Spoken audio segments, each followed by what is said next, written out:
It's 24/7 feel-good podcast in your ear. You're listening to The Dean Edwards Show, exclusively on the Digital Podcast Network. And now, here's your boy, Dean Edwards. Yeah, exclusively on the Digital Podcast Network, son. It's your man, Dean Edwards. What's up, y'all? I'm in a silly mood. Welcome to another episode of the Dean Edwards Show. Ow. Got my people in the building. Venus, Iris, how y'all doing? We doing all right. All right. That's what's up. That's what's up. We have a great episode planned for y'all this week. Once again, we have our relationship expert, Tanya Gunadi. She's gonna open up the show with us, and then we actually have the producer of one of the shows that is gonna be a hit show on Digital Podcast Network, Life with the Hendersons. My man Tyrone Jackson. He's gonna join us for the second half of the episode. But in the meantime, she's here. She's back again. Tanya, what up, girl? Hey, I'm feeling refreshed. Yes, Refreshed? I love it. Okay, I like that you're refreshed for a change. You're not tired. You are refreshed. Every time it's better and better. Right. Every time is better and better. You still reading the book? Oh, man, yeah. Yeah? I think I have to order some glasses, you know. Yeah. No. Tanya, for those who don't know, the first time she was on, she was reading The 101 Nights of Great Sex by Laura Korn and giving us some feedback. So we said, okay, well, we got it. She clearly knows what she's talking about. But today you have some special tidbits from the male perspective? Yeah, because last time we were talking about tips for single girls. Okay. And now I thought we can cover tips for the single men. Okay. Yeah. Yes, because they need to step up and do some work on it. We got to step Now, up. of course, there are 1,000 tips out there, you know, but I'm just saying, for example, for guys, if you invite a girl to your house, say you're going to make her dinners or something like that. I like that. The first three dates, you want to make sure that you want to set the mood right. Okay. Give her a great first impressions. Right. So, for example, two things you can do is you can dim the light just a little bit. And you want to put 2 scented candles, one in the bathroom and one in the living room. I want to be with him forever. Now, He went candle shopping? Right? but the next 3 dates, you want to dim the light a little further. Okay. And you want to move. Well, can't she see? You don't want to bump it into. Right. You don't want to bump it into stuff. Knock over the candle. Now you done burned down the house. You're homeless. And you want to move one of the scented candles to the bedroom. Ooh. Now, isn't that Okay, so here's the thing. Wouldn't that seem somewhat presumptuous of him? This is date number 2? No, 4, 5, and 6. Okay, so by 4, 5, and 6, he's in there. Is what Right. you're saying. Hey, he's confident. Okay, all right, okay. Because a little bit of candle wax goes a long way. Thank you, Venus. You're welcome. Just thought, the candles and the wax. I'm Right, just okay. thinking things. Okay. And the second thing is that you want to make sure that as a guy, again, just like with the girls, you can be yourself, but for the first few times, you really got to try to maybe, pick up your junks, from the floor and dirty underwears and stuff like that and clean the dishes. And if you're making the girl a dinner, make sure you do not ask her to wash the dishes. Yo, That's a good one. That's a good one. 'Cause I had a guy ask me to clean his bathroom. Okay? I said, boy, bye. boy, bye. hold on. At what That's point it. in the date does he say to you, you know what, I'm really feeling the vibe you're giving me. Do you know what comet is? Can you? Can you get some? That was a few dates in, get some and Ajax? he was a mama's boy. Oh. And then he was like, yeah, my bathroom's dirty. Could you clean my bathroom? I was like, listen, I know that I'm Goodbye. Latina, but you need to just slow it down. No. That's a deal breaker for me. Yeah, it was a deal breaker. I never saw him again. Right? Oh man. Those so are- audacious. Yeah. But people need to know these things. People are out here making these mistakes. Yes. Don't ask the girl to clean your bathroom. Well, not only that, how about clean the bathroom before she comes over? Hey, that's Good a Like idea. in case you do happen to, if you're fortunate enough that she wants to consummate the relationship or what have you, you don't want y'all did what you had to do, and then she's like, let's go shower. He like, hold on. Yeah. Oh. There's got to be a whole story before you go in the bathroom. We got problems. Yeah, I got to go buy a sponge. Right. Oh. Man. Well, Basically, those are the tips for when you invite a girl or a guy to your house. But next time, we can talk about tips how to romance the girl and the guy outside your house. I have a question for since it's 3-1 in here, 3 women and myself. What is it about candles that women love so much? Well, I mean, first of all, Lighting is everything. I love it for meditation and stuff. I mean, it Okay. brings a calmness to your environment. Okay. You know, it sets the mood. Okay. And it shows me that you put a little bit of effort Effort. into it. You know, I mean, it's like your apartment don't have to be all that. You ain't got to have all that, but you put a candle out on the table. That's an effort. Because it's not typical for a guy to actually go and buy a scented candle, right? Right. So if you walk in and they have that, you're like, wow, he's actually put some thought into this. You know, he's making an effort. Okay. Right. And then that's when you take your top off. No, I'm kidding. Right? I mean, because even in a hotel room, I mean, you bring a little candle. I mean, Right. you add a little bit of spice to the game. Yeah, but you know? won't the fire extinguishers go off if it's not smoking? You got Stay some the big safety candle for issues. the house. Stay the Okay. little travel candle for the bedroom, for the hotel, for the hotel. Okay, well, hey, you know what? I'm learning something every day on the Dean Yeah. Evans Show. Tanya, thanks for hanging out with us Thank you, again. Dean. We look forward to bringing you back. Hey, we're going to take a quick break and then bring my man Tyrone Jackson, producer of Life with the Hendersons, going to be on. This is the Dean Edwards Show. We'll see y'all in, I was going to say 60 seconds, but it's a podcast. So we'll be right back. Hey, this is David Haley from the Brothers on Football podcast. If you love NFL football the way I do, and you want to hear expert analysis from a black man's point of view, you have to check out Brothers on Football, exclusively on the Digital Podcast Network.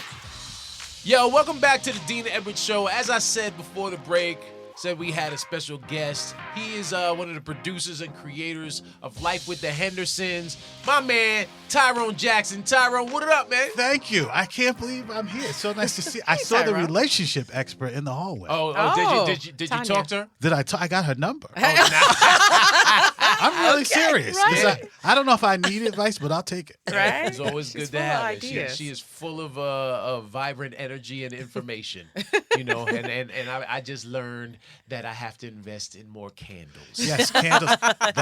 That's how I got them when I was dating. Can we say Oh. candles are key? Yeah, it was Yes. all about the candles and the mood. Yeah. Yeah, because if you could set the mood, a woman walks in, she's like, "Well, who is this?" Right? That's right. But We it's got- take notice. Well, she's saying, who's Yeah. this? Because she can't see you. Baby, let me feel your face. Let me feel your face. Who exactly Right. is this? Yes.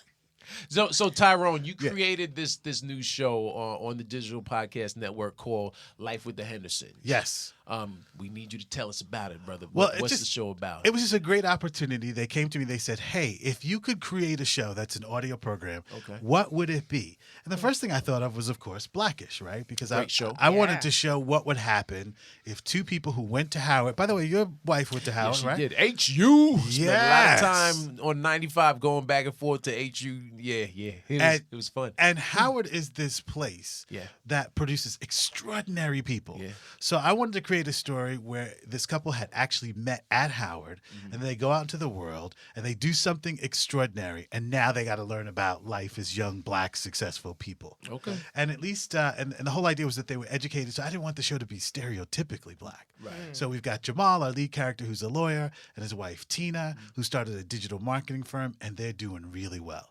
Now, do me a favor. Define what you think, what you would say people would define as stereotypically black. I think the industry typically would create a show about, a recovered drug dealer or somebody who's had problems with the law, Right. and now all of a sudden they've decided to go straight, and the challenge is Right. how do they break away from their old family? Right. And that is not the totality of the African American experience in the United States. Mm-hmm. There are second generation Republicans Yeah. and people whose parents were judges and lawyers and doctors and surgeons, and they're just as real Right. as some of the stereotypes that we see on TV. So it was a great opportunity to create something different. And to give balance, it sounds like. It sounds like you just wanted Absolutely. to give balance, to give people a different perspective. Which between Life with the Hendersons or even Blackish, and there's so many grownish, like the creator, he loves ish. Yes, Right, we were right. going to call it Life with the Hendersons-ish. Right. But I think that would be too obvious. Right. So we went in a different direction. But there's a place for that kind of I program. agree, and I think it serves a community of people that are looking to hear other voices represented as compared to what the industry has consistently presented to us. That's Yes. exactly right. Yeah. That's exactly right. Wonderful. Yeah. So, who actually worked on the show with you? Like, who are the writers? Who Well, are the we creators? actually cast from this wonderful talent pool in Los Angeles of Okay. these great voice actors. I heard there are a lot of talented people out there. Yeah, Right. there's at least 6 of them. There's at least 6 voice actors. And for our lead character, we went with this guy, O.G. Banks, which a lot of people don't know. He has voiced 26 different villains and Wow. 26 different Oh, that's cartoons. awesome. Wow. And Wow. like, from an industry point of view, this guy's like making history. Yeah. So he gets to kind of, there's no scary voice in this show. Right. And he gets to just be like this young guy. Just be a voice. Yeah, so As opposed to the as Joker. opposed to the villain who's Right. going to kill it all. And so he is absolutely phenomenal. And then we have some of the guest stars who come in and out, and they're equally as talented. Right. So and they're not stereotypes, right? So they get to play doctors and lawyers and parents who push their kids too far. You ever have a parent push your kid too far? Yeah. Because like parents sometimes have these expectations, right? I mean, I have my daughter goes to NYU Film School, Right, right. and if she sleeps to 12, Right. I'm like, what are you doing with your life? Right. Right? Like, Not on my dime. you come from a great family. You're supposed to be. I told her, I said, dreams happen when the sun is up, right? Word. Not at 12 noon, right? Right. So sometimes if you're a parent who's been able to give your kid an exceptional life, you have these expectations for them. Of course. And you want them to supersede you. Right. So I like giving them something to reach for. And I think we saw that, taking it back to, the Cosby Show. Yeah. Cosby Show, for instance. I remember after probably the first 3 years of the Cosby Show's success, there was then this sort of pushback from our community. That is correct. Where people were like, that's not not how real." black people Right. live. I'm like, Right. Yeah. why? Why Yeah. can't it be? Yeah. Yeah. 'Cause And- both my parents were there. you Right. know? And Yeah. that's the truth. And so I am prepared for the heat that I am going to accept. When people say 2 27-year-olds living in Gramercy Park in New York City, that's not real.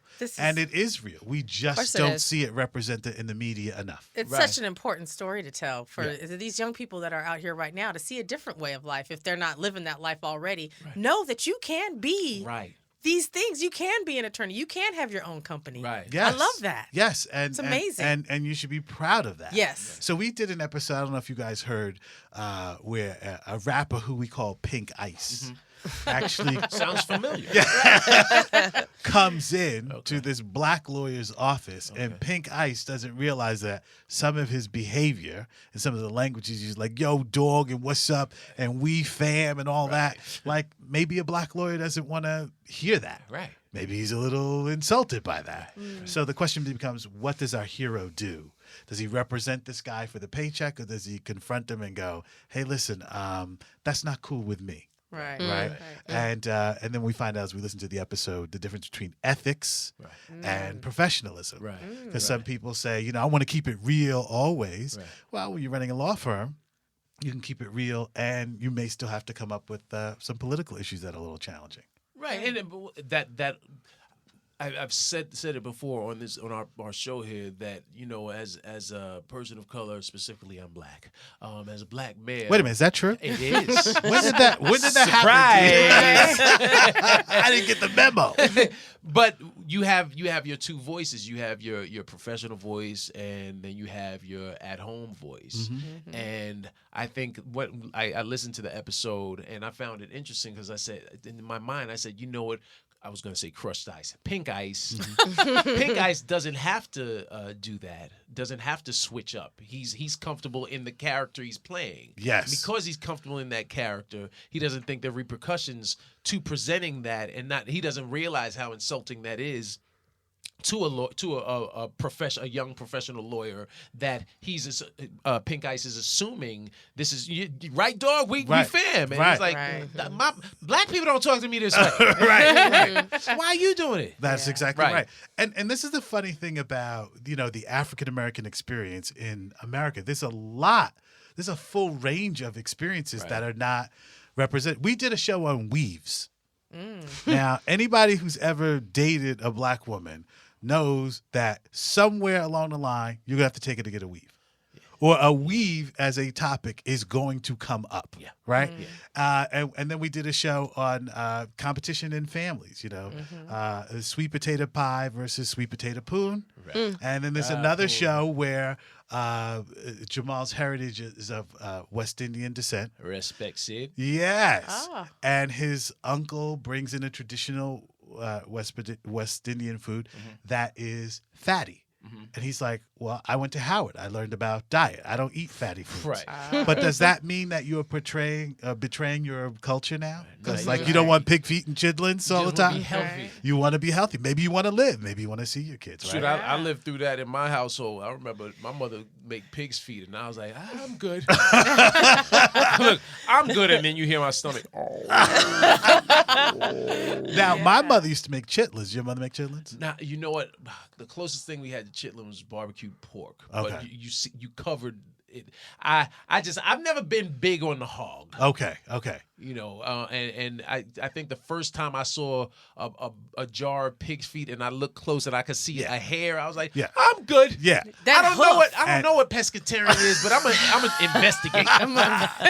Well, I mean, we all have these experiences when we, particularly if you're upwardly mobile, where you have to kind of decide. Right. Where do I stand on that issue? Right. And I myself do not eat chitlins anymore. Right. Chitterlings. Chitterlings. First of all, the way it makes your house smell. Have you ever had that? I mean, it's pig intestines. It's pig- And you got to clean them with soap and water, I understand. Right. You know, Yes. Right. I don't But- want to eat what I gotta clean. But there's some history to it, There is a There's history a reason to it. why we eat them, Right. That we is used to eat correct. them, Right. but Right. That is correct. But now we got options. Yes. Now So, we like- got a choice. So this is interesting because some parts of my tradition I accept, like ham hocks, right, with string beans or the Baked mac lima and cheese, beans. Lima beans. Like I'm all right with a ham hock. Hog mog. Hog mog. Do you still eat those? I know all about it. Oh, okay. I mean, She didn't say yes. I can't neither deny or confirm. Yeah, y'all are bringing back memories of Wednesday night in my household because back in the days, my mother used to make ham hocks every Wednesday. Oh. Ham hock with rice and peas, man. And I remember having to sit at the table because now we have like my kids have a choice. If they don't want to eat something, we'll make something else for them. Back in the days, what was made for dinner, everybody ate, and if you didn't eat it, you sat there till you ate it. So many a Wednesday night late after everybody disappeared, I'd stick my arm in the garbage and lift it up and bury. Yes, be hiding it. Bottom, and then put my plate in the dishwasher, and then the next morning wake up and see my mother reached in the garbage and got that ham hock out and put it back on the plate. Right. And like I said, you eating this? You ain't throwing out food. I Right. was like, damn, she got me. She did. I got to tell you, my brother not once, he kept doing it. One time my mom was sitting down and she put down her hand by the chair that she was sitting on. And she realized that there was a little hole in the cushion of the seat. And she's like, what is that? And then she starts taking out the filling of the seat and it starts reeking. I mean, it's smelling and it's all this meat that my brother just didn't want to eat and it had been there for a while, had spoiled. And she was like, they're starving, kids in Colombia and in Puerto Rico. I mean, she would, And they could have ate this chair. Yeah. Well, the funny thing is, so there's this part of my tradition that I will accept, like the ham hocks, right? But I don't know what it is. I can't make genuine soul food like my mother makes it, right? So when I make ham hocks, it comes off more like ham hocks. Right. So You make highbrow hawks. Yes, I make ham They hocks. aren't ham hawks. They're highbrow hawks. Yes, and macaroni and cheese is never mac and cheese. It's Right. macaroni with the cheese. You have to put your foot in it. You got to put your foot I in gotta it. learn how to put my foot in it. Right. So it's just funny, and those are some of the things we talk about in the show. Right. Okay. Well, shoot, we're looking forward to it. Y'all are listening to Dean Edwards Show on the Digital Podcast Network. Make sure you check out Life with the Hendersons. Tyrone, thanks for hanging out with us, man. Hey, thanks for hanging out with us every time you come and tune in to the Dean Edwards Show. We'll see y'all next time. Make sure you keep listening, keep loving, and all love, 2 fingers, baby. We out. Peace.